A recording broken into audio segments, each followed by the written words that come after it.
Hi, welcome to our channel where we share the most intriguing stories.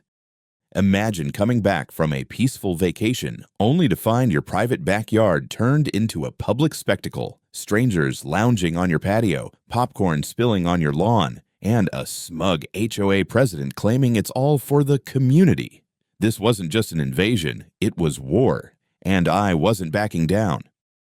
It was a quiet suburban neighborhood where everyone seemed to know everyone, or at least pretended to. I'd moved into my house years ago, dreaming of a sanctuary for my family. The house itself wasn't anything overly grand, but the backyard was what sold me. It was huge, shaded by mature trees, and wrapped in a cocoon of privacy. Over the years, I poured my energy and savings into making it a haven for my wife, our 2 kids, and me. The patio was laid with hand-picked stones, a fire pit stood at the center of our summer evenings, and a play area for the kids was tucked under the shade of the largest oak tree. My wife loved gardening, so flower beds burst with colors in spring, and we even installed a small pond with koi fish. It wasn't just a backyard, it was our refuge, a place where the world's noise couldn't reach us. Our neighborhood was governed by a homeowners association, or HOA.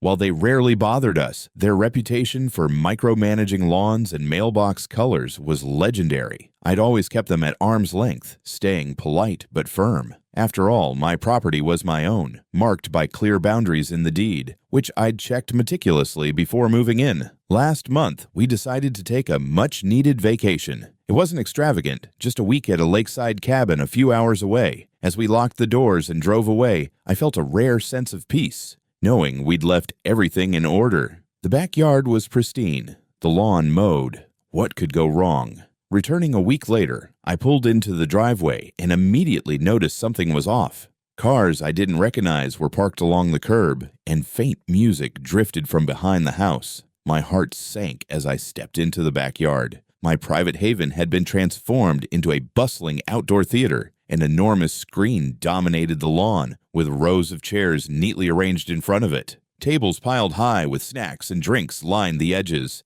and trash bins, actual industrial-sized ones, were set up near the corners. The smell of popcorn mingled with the scent of trampled grass. What truly floored me was the crowd. Dozens of neighbors lounged comfortably in my backyard, chatting, laughing, and watching a movie that flickered across the screen. Some kids darted around, their feet crushing the flower beds my wife had lovingly planted. Others had propped their drinks on my patio furniture like it was a public park. As I stood frozen in disbelief, a familiar figure emerged from the crowd. It was Karen, the president of the HOA, clipboard in hand and a smug smile plastered across her face. "Oh, Alex, you're back. Isn't this fantastic? The community really needed something like this." Her words rang in my ears, and I realized she genuinely thought commandeering my backyard without my consent was a brilliant idea. My sanctuary had been invaded, and the worst part was that everyone acted like it was perfectly normal. "Wonderful," I echoed, my voice rising. "Karen, this is my backyard. What the hell is going on here?" Karen tilted her head, feigning confusion. "Well, as you can see, the HOA decided your yard was the perfect spot for our first community movie night. It's so spacious and underutilized." "Underutilized?" I snapped. "This is private property. You can't just set up an event here without my permission." Karen's smile never wavered. "Oh, Alex, don't be so dramatic. The whole neighborhood has been looking forward to this. You should be proud that your space is bringing everyone together." Proud? I felt like I was about to combust. "Take it down, all of it. Now." At that, a murmur rippled through the crowd. Some neighbors looked sheepish, while others crossed their arms, glaring at me as if I was the villain in this scenario. Karen, however, remained unfazed. "Alex, let's not ruin a good thing. Think of the kids, the families. This is about community spirit. Besides," she added, her tone hardening just a fraction, "the HOA approved it." I couldn't believe what I was hearing. "The HOA doesn't own my property, Karen. I do. And I'm telling you, this event is over. Get everyone out of here." Karen sighed dramatically, as if I were a petulant child throwing a tantrum. "Fine, if that's how you want to handle it, but I hope you realize how ungrateful this makes you look." "Ungrateful? For what? Having my private space invaded without consent?" I clenched my fists, biting back the torrent of words I wanted to hurl at her. Instead, I turned to the crowd and announced, "This is private property. You all need to leave now." There were groans of protest as people began packing up their belongings. A few neighbors muttered complaints about how selfish I was being, but most avoided my eyes as they shuffled off. The screen came down, the chairs were stacked, and the snack tables were wheeled away. Finally, the backyard was empty, though it hardly felt like a victory. My lawn was trampled, flower beds crushed, and the faint smell of popcorn lingered in the air like an insult. Karen lingered near the gate, her clipboard clutched to her chest. "You know," she said with a smirk, "you're going to have a hard time keeping this up. The community loves events like this. It's only a matter of time before they demand we use this space again." I stepped closer, my voice low and firm. "This is my land, Karen, not yours. Not the HOAs, mine. And if anyone tries this again, I'll take legal action." She raised an eyebrow, unfazed. "We'll see how long you last, Alex," she said before strutting off. That night, I hammered a sign into the lawn near the gate. "Private property. No trespassing." It was a small act, but it felt like reclaiming a sliver of my dignity. As I stood back to admire it, I couldn't shake the feeling that this wasn't over. Karen wasn't the type to back down easily. And, as much as I hated to admit it, she was probably already planning her next move. A week after the fiasco with the unauthorized backyard movie night, I found myself packing for an unexpected work trip. It was a last-minute assignment that couldn't be postponed, but I left feeling cautiously optimistic. The no trespassing sign was prominently displayed, and I had made it crystal clear to Karen and the neighborhood that my backyard was off-limits. Surely even she wouldn't have the audacity to cross that line again. The trip was intense, packed with meetings and endless emails, but my mind occasionally wandered back home. I wondered if my wife and kids were enjoying the backyard in peace. I imagined the kids laughing as they played near the koi pond, or my wife tending to her flower beds, finally free from the chaos Karen had brought. That sense of calm shattered the second my phone rang late one evening. It was my wife, and the panic in her voice was unmistakable. "Alex," she began, speaking quickly, "Karen's done it again. There's another movie night happening, right now. It's worse than before." My heart sank. "What do you mean, worse?" "She's brought even more people this time. There's loud music, kids running everywhere, and they've set up a bigger screen. It's like a carnival back there." Her voice cracked with frustration. "The kids can't sleep, Alex. They're scared. It feels like we're trapped in someone else's event." I gripped the phone tightly, my blood boiling. She didn't even ask. I already knew the answer. Of course not. She just showed up with her entourage and started setting everything up. I tried to talk to her, but she ignored me and said it was for the good of the community. "Alex, I don't know what to do." Anger and disbelief surged through me. I was hundreds of miles away, helpless to stop this madness. But I couldn't let Karen win. Not again. "Stay inside," I told my wife firmly. "Lock the doors and don't engage with her or anyone else. I'm coming home." "You're leaving now?" she asked, relief and worry mixing in her tone. "I'm already halfway out the door," I replied, grabbing my bag and heading for the nearest flight. As I hung up, I knew this time would be different. I wasn't going to let Karen bully my family or treat my backyard like her personal community park. The next step was clear. Karen had pushed too far, and I would ensure she faced the consequences. This time, I'd call the police before even stepping foot back home. Let's see how she explained this stunt to them. I drove like a man possessed, my mind racing as I imagined the chaos waiting for me at home. I'd called the police from the road, explaining the situation in as much detail as I could, and they assured me officers would be dispatched immediately. Still, I couldn't shake the anger bubbling inside me. How dare Karen treat my property like it was her personal event space? As I pulled onto my street, the scene came into view, and it was worse than I'd imagined. My backyard was glowing with string lights, and the massive screen lit up the night sky like a beacon of audacity. The sound of a blockbuster movie echoed through the neighborhood, accompanied by the hum of conversation, laughter, and children shouting as they darted through my yard. Parking the car with a screech, I barely noticed the police cruiser pulling in behind me. Two officers stepped out, looking as perplexed as I felt. "This is it," I said, pointing toward the backyard. "They're trespassing on my property. Let's go." We walked toward the crowd, and as soon as I crossed the threshold of my yard, people started noticing me. Conversations faltered, and guilty glances darted my way. Parents called for their kids, suddenly aware that they weren't supposed to be there. But Karen, standing by the snack table like the queen of an outdoor kingdom, remained unfazed.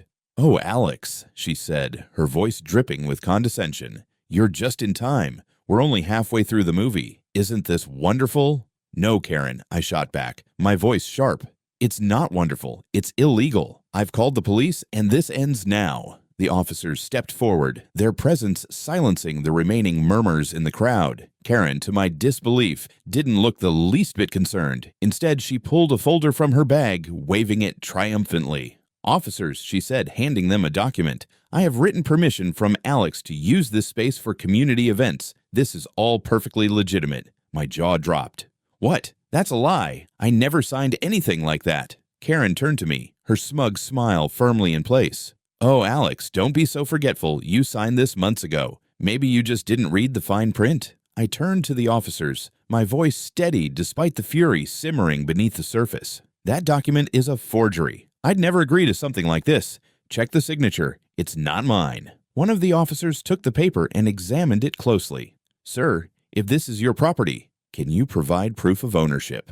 "Absolutely," I said, pulling my phone from my pocket. I kept digital copies of my property deed and legal documents for moments like this. Within minutes, the officers had everything they needed.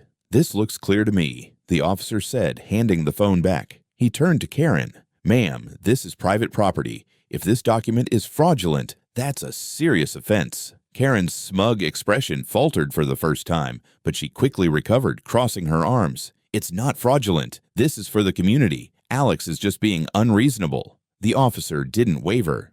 "Regardless, you and your guests need to leave immediately. This is trespassing, and we're not going to allow it to continue." Karen's face turned a deep shade of red. She turned to the crowd, her voice rising. "Fine. Pack it up, everyone. Apparently Alex doesn't care about fostering community spirit." As the guests awkwardly gathered their belongings and trickled out, Karen stalked toward the gate, her heels clicking angrily on the pavement. She stopped just before leaving, turning back to face me with a glare. "You're going to regret this, Alex," she spat. "Mark my words." I met her gaze, unflinching. "No, Karen, the only one who's going to regret this is you."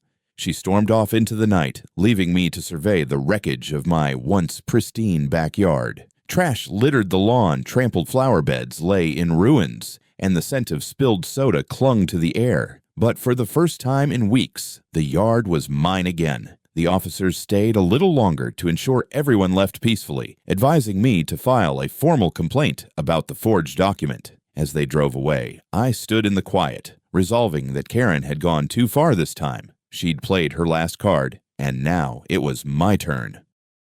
The morning after the showdown with Karen, I sat at my kitchen table, surrounded by the remnants of the chaos she had caused: crumpled signs, torn flower petals, and a growing pile of legal documents. My wife sipped her coffee across from me, her exhaustion mirroring my own. We both knew the fight was far from over. Karen's forged document and blatant disregard for the law had pushed me to my limit. I wasn't just going to let this slide. By mid-afternoon, I was sitting in the polished office of my newly hired attorney, Grace Donovan. She was sharp, confident, and had a reputation for taking down bullies like Karen. After I laid out the situation, she didn't hesitate. "This is egregious," Grace said, scanning through the photos, videos, and security footage I had compiled. "We'll file a suit for trespassing, property damage, forgery, and emotional distress. You have a solid case." Over the next few weeks, Grace worked tirelessly, and I followed her lead. We subpoenaed Karen's so-called document, and it didn't take long for a forensic handwriting expert to confirm what I already knew. The signature was a fake. The mounting evidence painted a damning picture of Karen's actions. Security camera footage showed her leading her guests onto my property multiple times, her voice on recordings brazenly dismissing my wife's protests. Grace even uncovered emails from Karen to the HOA board, in which she claimed to have my blessing to use the yard, a blatant lie. When the court date arrived, I felt a mix of nerves and determination as I walked into the courthouse. The room was a quiet buzz of tension.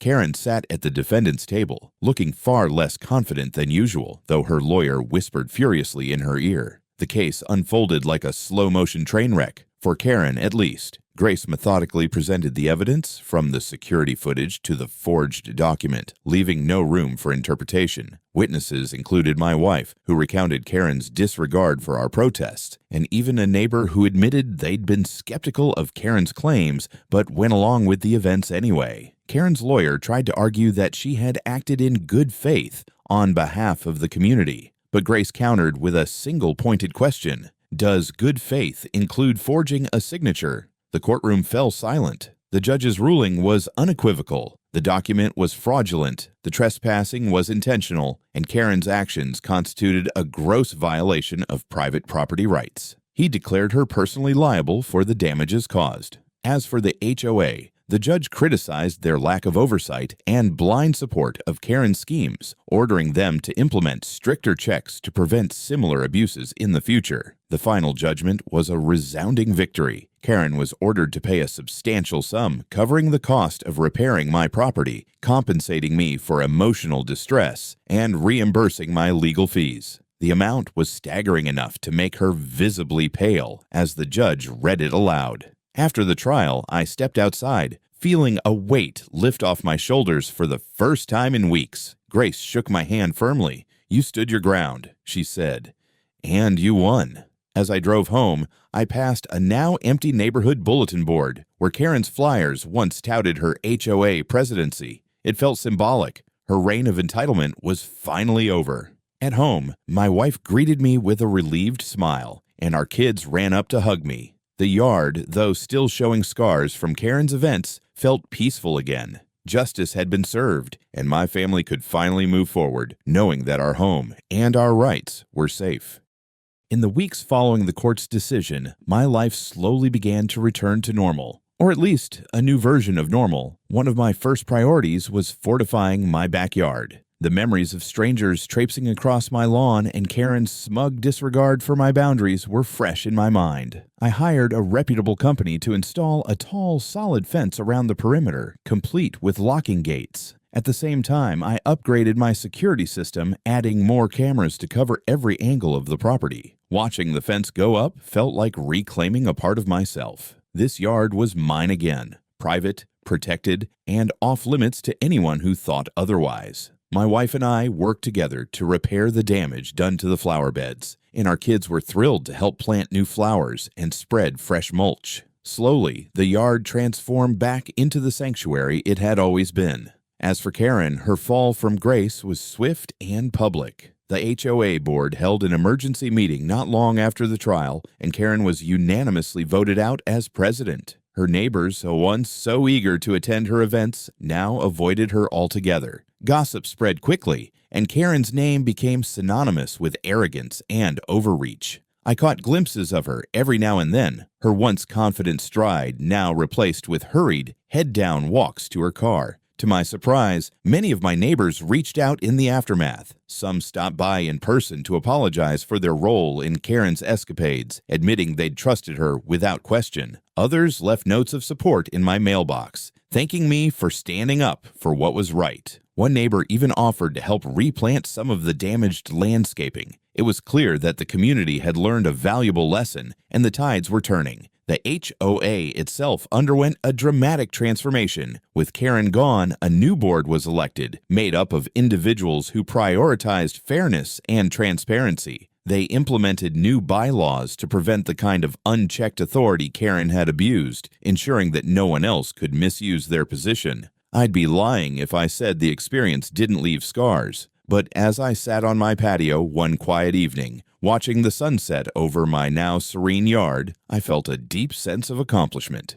This space, this peace, it was worth fighting for. My family and I could finally move forward, knowing that our home was truly ours again. And in the end, the battle had sparked something even bigger, a better, more respectful community for everyone. Sitting on my patio with a cup of coffee in hand, I reflected on everything that had transpired over the past few months. The peace and quiet I once took for granted had been hard-earned, but it felt even more precious now. My backyard, once the center of so much chaos, was now a symbol of resilience, not just for me, but for anyone who's ever had to fight for what's theirs. This ordeal taught me lessons I'll carry for the rest of my life. Most importantly, I learned the value of standing up for your rights, even when it feels overwhelming. There were moments when I wondered if it was worth the stress, the sleepless nights, and the frustration of dealing with someone as stubborn as Karen. But in the end, the answer was clear. Protecting my family's home and peace of mind was always worth the fight.